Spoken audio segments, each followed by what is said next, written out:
আসসালামু আলাইকুম সুপ্রিয় দর্শক, আপনাদের ভালোবাসা আসলাম এক অসহায় মেয়ের কাছে আমরা শুনবো জীবন কাহিনী। আসসালামু আলাইকুম। ওয়ালাইকুম সালাম। আসসালামু আপু কেমন আছো? জি ভাই, আলহামদুলিল্লাহ ভালো আছি। তোমার নামটা কি? আমার নাম মাহি। মাহি। তোমার দেশের বাড়ি কোথায়? আমার দেশের বাড়ি চট্টগ্রাম। চট্টগ্রাম। জি। তোমার ফ্যামিলিতে কে কে আছেন? ফ্যামিলিতে আব্বু আছে, আম্মু আছে, ছোট একটা বোন আছে। তোমার আব্বু কি করেন? আমার আব্বু একজন কৃষি। কৃষি। যাই হোক, সংসারটা কারো উপর নির্ভরশীল? সংসারটা নির্ভরশীল এতদিন আব্বুর উপরেই ছিল। এখন আব্বুর কোমরের সমস্যা দেখে আব্বু চাষের কাম করতে পারতেছে না, কোনো কাজই করতে পারতেছে না। তো মোটামুটি বসে বসে খায় আব্বু। এখন ওই আম্মু টুকটাক দিয়ে চালায় আর কি। ও, আমার উপর নির্ভরশীল জি, আম্মুর উপর সংসারটা। নির্ভরশীল। সে কি করেন?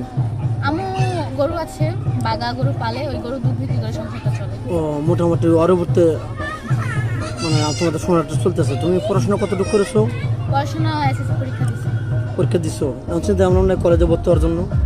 ভর্তি হওয়ার জন্য আমি চাইছি, কিন্তু আব্বুর সামর্থ্য নাই দেখাই পারতেছো না, কিন্তু তোমার মন চাচ্ছে যে আমি কলেজে যাব, লেখাপড়াও করবো বা ভবিষ্যতে কিছু একটা করব, এটাই তো, কিন্তু তুমি পারছো না।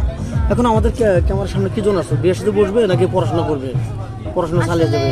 আমার ওরকম পৃথিবীতে না ওরকম দয়ালু মানুষ পাওয়া যায় না যে মেয়েটা আমার কাছে থাকবে, আমার কাছে থেকে পড়াশোনা করবে। ওরকম মানুষ আসলে পাওয়াটা ভাগ্যের ব্যাপার। অবশ্যই। আর দ্বিতীয়ত হলো যে আমি আমার একটা ফ্রেন্ড লাগে, আমি চিনতাম না, অনলাইন থেকে পরিচয়। ওই যে আমার একটা ভাবি ছিল, ওই ভাবি দেখাইছে আর কি অনলাইনে। এখানে আসার পর নাকি মেয়েটার বিয়ে হয়েছে, মেয়েটার যত স্বপ্ন আছে সব নাকি পূরণ হয়েছে। মেয়েটা নাকি পড়াশোনা করার ইচ্ছা ছিল, বিয়ের পরে নাকি ওকে ওর হাজব্যান্ডে পড়াইছে। তো ওইটা শুনে আর কি আমি নির্ভরশীল হয়ে ভাবলাম আমি যদি এরকম একটা চান্স পাই আর কি, তাহলে আমার জন্য ভালো। আচ্ছা, যাই হোক, তোমার বয়সটা কত? আমার বয়স 17। 17। আচ্ছা, তুমি কত বছর বয়স হলে তোমার হচ্ছে মেচুর হবে? 25 বছর, 30 বছর, 35 বছর? ম্যাচিউরড ওইটা বড় কথা না, আসলে হলো একটা মানুষের মনটা বড় জিনিস। বয়সটা রূপটা চিরদিন থাকে না। বয়স আজকে আমি 16 বছরের একটা ছেলেকে বিয়ে করলাম, পরে দেখা যাবে ও 50 বছর হয়ে গেল, ওকে আর আমার ভালো লাগতেছে না, আমারও ওকে ভালো লাগবে না। তো তার থেকেও বেটার হচ্ছে ভালো মনের মানুষ দেখে বিয়ে করা টান কম। বুঝতে পারছি। তো তুমি চাচ্ছ যে একটু ভালো একটা মন হলে যথেষ্ট? হ্যাঁ জি, আমি মানুষের চাই একজন ভালো মানুষ যেহেতু আমাকে সুন্দর করে চালাতে পারে। আমার ফ্যামিলিকে চালানো লাগবে না, আমার ফ্যামিলির জন্য আল্লাহ শুকর আল্লাহ। তো আমার চাই পড়াশোনা করতে, এমনি আমার ছোটো বোনটার জন্য আমি কিছু করতে চাই। তো যদি ওরকম মানুষ পাই যে আমার জন্য আমাকে হ্যাপি রাখবে, আমার ছোটো বোনটার দিকে একটু দেখবে, আমার ছোটো বোনের আমি ছাড়া আর কেউ নাই, ওরকমটা হলে আর কোনো কিছু চাবেন না?